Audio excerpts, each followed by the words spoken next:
Kali ini kisah dan cerita akan mengisahkan tentang seseorang yang bernama Henry Landru. Henry Landru dikenal sebagai Bluebeard. Pria asal Prancis ini adalah seorang penipu yang menghususkan pada para janda kesepian dan wanita dewasa yang hidup sendiri.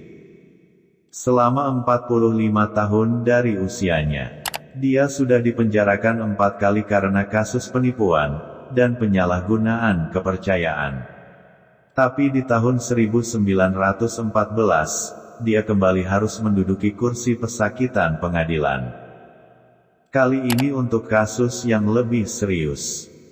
Kasus penipuan yang mungkin bisa saja membuatnya mendekam hingga 4 tahun di penjara. Setelah menjalani persidangan, keputusan pengadilan menjatuhkan sanksi padanya sebagai penjahat kambuhan dan dibuang ke suatu daerah koloni yang jauh untuk kerja paksa. Hingga pada akhirnya, di saat ada kesempatan, dia melarikan diri dan segera mengganti namanya. Namun di lain sisi, dia berpikir untuk mengambil sebuah keputusan yang menurutnya penting. Yaitu, dia akan membunuh setiap korban penipuannya kali ini. Daripada membiarkan mereka tetap hidup, yang kelak justru hanya akan menjadi saksi yang memberatkan dia dalam masalah hukum. Maka dari sini dimulailah petualangannya. Korban pertama dari resolusi barunya itu adalah seorang janda berumur 39 tahun, dan anak laki-lakinya yang berumur 18 tahun. Setelah dirasa cukup sukses, dengan mengganti nama menjadi Monsieur Diard, dia pindah ke suatu villa di daerah pinggiran Paris. Tempat di mana kedua korban itu dihilangkan. Tak lama kemudian, menyusullah korban yang dihilangkan lainnya. Kali ini adalah seorang janda berkebangsaan Argentina. Dia sukses membunuh berikut mengambil seluruh harta bendanya. Tapi Landru hanya bertahan di tempat itu selama 5 hari. Untuk memudahkan aksi berikutnya dalam menjerat korban, Landru mulai memasang iklan di berbagai surat kabar. Mengaku sebagai seorang duda berumur 43 tahun, dengan penghasilan yang mapan. Memiliki kehidupan dalam komunitas baik-baik, dan ingin sekali bertemu dengan janda yang berkeinginan untuk menikah lagi. Dari iklan ini, juga 6 iklan berikutnya, dia mendapatkan hampir 300 balasan, yang semuanya dia catat dengan cermat dalam sebuah buku bersampul hitam. Setelah menyeleksi daftar nama di buku catatannya, maka dia memilih salah satu dari mereka sebagai korban berikutnya. Yaitu seorang wanita berumur 51 tahun, yang merupakan mantan guru les privat dengan warisan yang cukup besar. Ketika wanita itu telah dihilangkan, Landru bersama dengan seluruh kekayaan wanita itu, pindah ke Villa Hermitage dekat desa Gambais. Dari sinilah kemudian Landru menjalankan seluruh aksi, dan menjadikan Villa Hermitage sebagai pusat operasinya. Maka sejak saat itu, janda-janda pun berdatangan lalu hilang begitu saja, dalam kurun waktu lebih dari 3,5 tahun. Dan sama sekali tidak meninggalkan jejak apapun. Namun kemudian, 2 saudara perempuan dari 2 korban Landru, mulai melakukan penyelidikan.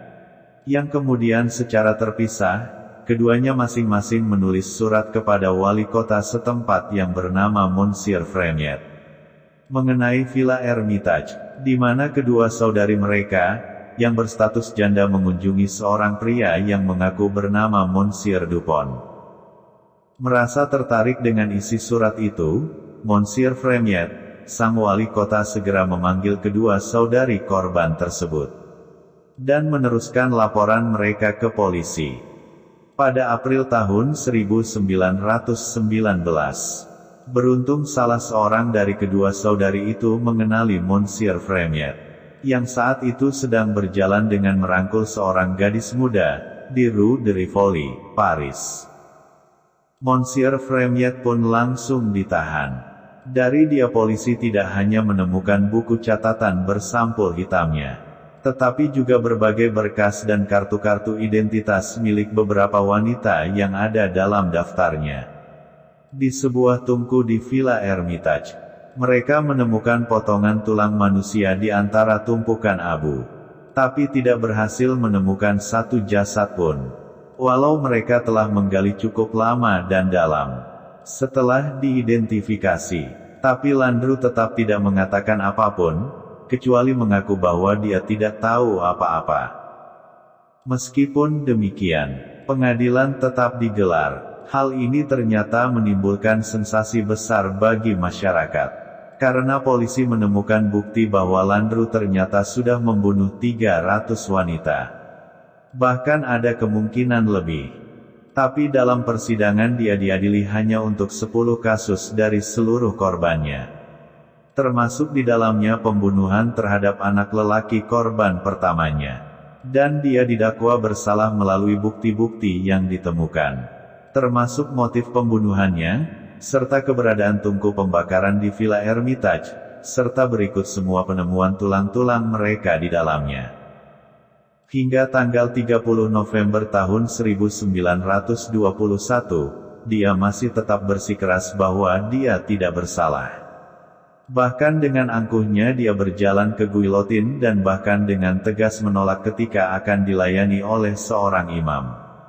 Setelah sekian lama, sekitar lebih dari 40 tahun setelahnya, di belakang sebuah laci ditemukan sebuah surat pengakuan yang ditulis Landru sendiri. Yang ditujukan kepada pengacaranya, tentang pengakuan pembunuhan yang telah dia lakukan. Tamat. Kisah ini diringkas dari kisah nyata yang memang pernah terjadi. Bukan untuk ditiru. Semoga menghibur.